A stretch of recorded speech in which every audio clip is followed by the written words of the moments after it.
വന്നിട്ടുള്ള പോൾഗ ഡോട്ട്സിന്റെ ഫാബ്രിക്കാണ് നമ്മൾ ഇന്ന് കാണുന്നത്. ഈ ഒരു പോൾഗ ഡോട്ട്സ് ഞാൻ വെയർ ചെയ്തിരിക്കുന്നത് ഒരു ചെറിയൊരു പോൾഗ ഡോട്ട്സാ. അപ്പൊ ഞാൻ ഈ പ്രാവശ്യത്തെ പർച്ചേസിലല്ല, അതിന് മുമ്പ് പോയിട്ട് ഇത് റിപ്പീറ്റ് ചെയ്യാനായിട്ട് നോക്കിയിട്ട് എനിക്ക് കിട്ടിയിരുന്നില്ല കേട്ടോ. ഇപ്രാവശ്യം ചെന്നപ്പോൾ കുറച്ചധികം കളേഴ്സ്, കുറച്ചുകൂടി നല്ല ഭംഗിയുള്ള വലിപ്പമുള്ള കളറിലുള്ളത് കിട്ടി. അപ്പൊ അതൊക്കെ എടുത്തിട്ടുണ്ട്. അപ്പൊ നമുക്കൊന്ന് കണ്ടു നോക്കാം. ഞാനിതൊരു എന്താ പറയാ, സ്കേർട്ടും ഒരു ചെറിയൊരു കുർത്തി പോലെ ചെയ്തിരിക്കുന്നത്. അപ്പൊ നമുക്ക് സ്കേർട്ടിന് ചെയ്യാനായിട്ട് ഈ ഫാബ്രിക് ഒക്കെ ഒരുപാടുണ്ടായിരുന്നത്, എല്ലാം കുറെ മുമ്പത്തെ വീഡിയോൻ്റെയാണ്. അപ്പൊ ആ ഒരു ഡാമനകത്തേക്ക് പ്രിന്റ് ചെയ്തിട്ടുള്ള ആ ഒരു ഫാബ്രിക് സ്ഥിരം കാണുന്നവർക്ക് അറിയാം. ആ ഒരു ഫാബ്രിക് ഞാൻ ഈ ഒരു സ്റ്റൈലിൽ ചെയ്തതാണ് കേട്ടോ. ഞാൻ ഇപ്രാവശ്യത്തിൽ വേറെ സ്റ്റിച്ച് ചെയ്തിട്ടില്ല. നമുക്ക് ഫാബ്രിക് കണ്ടു നോക്കാം.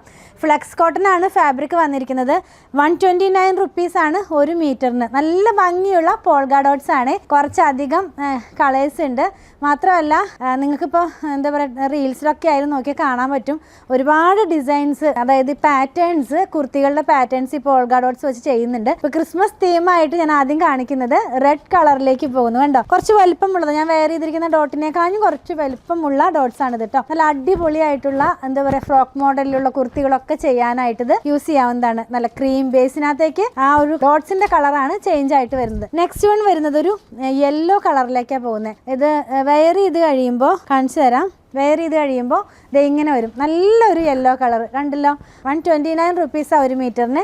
നെക്സ്റ്റ് ഡിസൈൻ ഒരു ബ്ലാക്ക് ആണ് കേട്ടോ. എല്ലാം നല്ല മനോഹരമായിട്ടുള്ള കളർ കോമ്പിനേഷനിലേക്കാണ് വന്നിരിക്കുന്നത്. ഇത് ഇങ്ങനെ ഇരിക്കും അപ്പോൾ വെയർ ചെയ്ത് കഴിയുമ്പോൾ കണ്ടോ. ഇനി നമുക്ക് ഒരു ബ്ലൂ കളറിലേക്കാണ് വരുന്നത്. അപ്പം 4 കളറാണ് നമ്മൾ ഇതിനകത്ത് ഇൻക്ലൂഡ് ചെയ്തത്. ആ ഒരു നമ്മൾ പർച്ചേസ് ചെയ്ത് കൊടുത്ത് കണ്ട 4 കളേഴ്സ് ഞാൻ എടുത്തു. ഇപ്പം ഇത് വെയർ ചെയ്ത് കഴിയുമ്പോൾ ഇത് ഈ ഒരു സ്റ്റൈലിലേക്ക് വരും. അതിന്റെ പ്രിന്റ് കണ്ടോ, നല്ലൊരു ബ്ലൂ കളർ, നേവി ബ്ലൂ അല്ല എന്നാൽ പീകോക്ക് ബ്ലൂ അല്ല, അതിന്റെ രണ്ടിന്റെ ഇടയിൽ നിൽക്കുന്ന ഒരു ബ്ലൂ കളറിലേക്കാണ് വരുന്നത്. 129 രൂപയാണ്. നല്ല ഫാബ്രിക് ആണ്, നല്ല ക്വാളിറ്റിയുള്ള ഫാബ്രിക് ആണ്. 44 ഇഞ്ച് വിഡ്ത്തിലുള്ള ഫാബ്രിക് ആണ്. ഞാനിത് സ്റ്റിച്ച് ചെയ്തിട്ട് എനിക്ക് തോന്നുന്നു 3 പർച്ചേസ് മുമ്പുള്ള ഫാബ്രിക് ആയിരുന്നു തോന്നുന്നു. അപ്പോൾ ഇതിനൊന്നും ഒരു കംപ്ലൈന്റ് വരുന്ന ഫാബ്രിക് അല്ല. പർച്ചേസ് ചെയ്യാനായിട്ട് ഇതിൽ കൊടുത്തിട്ടുള്ള നമ്പറുമായി കോൺടാക്ട് ചെയ്യുക. കൂടുതൽ കളക്ഷൻ കണ്ട് പർച്ചേസ് ചെയ്യണമെന്നുള്ളവർ അങ്കമാലിയിലുള്ള പൂത്തിരൻ വിസിറ്റ് ചെയ്താൽ മതി.